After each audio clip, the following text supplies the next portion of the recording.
মাননীয় মুখ্যমন্ত্ৰী ডক্টৰ হিমন্ত বিশ্ব শৰ্মা ডাঙৰীয়াৰ নিৰ্দেশ মতে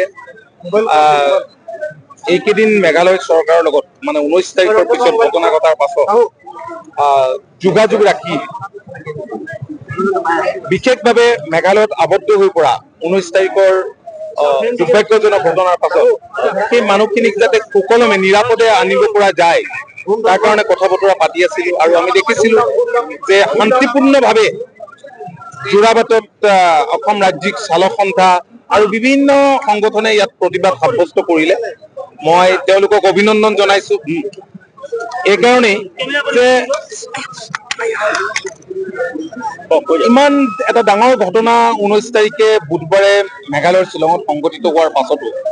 অত্যন্ত ধৈৰ্যৰে শান্তিপূৰ্ণভাৱে গণতান্ত্ৰিক প্ৰতিবাদ সাব্যস্ত কৰিলে মুখ্যমন্ত্ৰী শৰ্মা ডাঙৰীয়াই মাননীয় মুখ্যমন্ত্ৰী গৰাকীয়ে মেঘালয়ৰ মুখ্যমন্ত্ৰীৰ লগত আলোচনা কৰি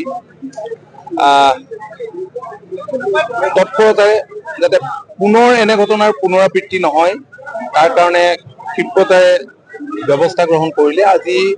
মেঘালয়ৰ উপ মুখ্যমন্ত্ৰী গৰাকীৰ লগতে চিফ ছেক্ৰেটাৰী আৰু উচ্চ পৰ্যায়ৰ এটা প্ৰতিনিধি দলৰ লগত আমি আলোচনা কৰিলো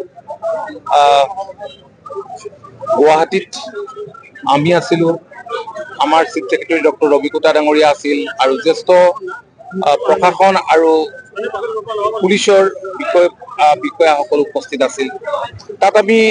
কেতবোৰ সিদ্ধান্ত গ্ৰহণ কৰিছো মেঘালয় চৰকাৰে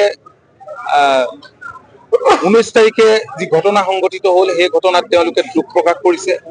আৰু তেওঁলোকে কথা দিছে যে যিবিলাক কালপিত পোনপটীয়াভাৱে অসমৰ মানুহক আক্ৰমণ কৰাত গাড়ী তাড়ী ভঙাত জড়িত আছিল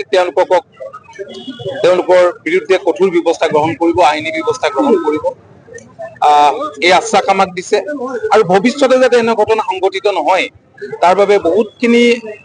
সিদ্ধান্ত আজি গ্ৰহণ কৰা হৈছে যিখিনি মই এতিয়া আজি সিদ্ধান্তখিনি অলপ আগতে খন্তেক আগতে পাঠ কৰি দিলো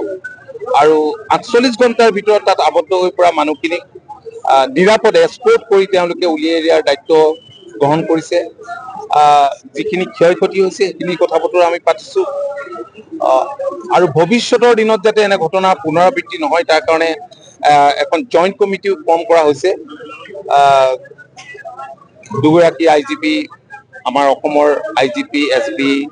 আৰু মেঘালয়ৰ আইজিপি ল এণ্ড অৰ্ডাৰ তেওঁলোকে হেড কৰিব তাত ডিচিপি এই সকলো থাকিব মই আশা কৰো যে অহা দিনবিলাকত পৰিস্থিতি স্বাভাৱিক হ'ব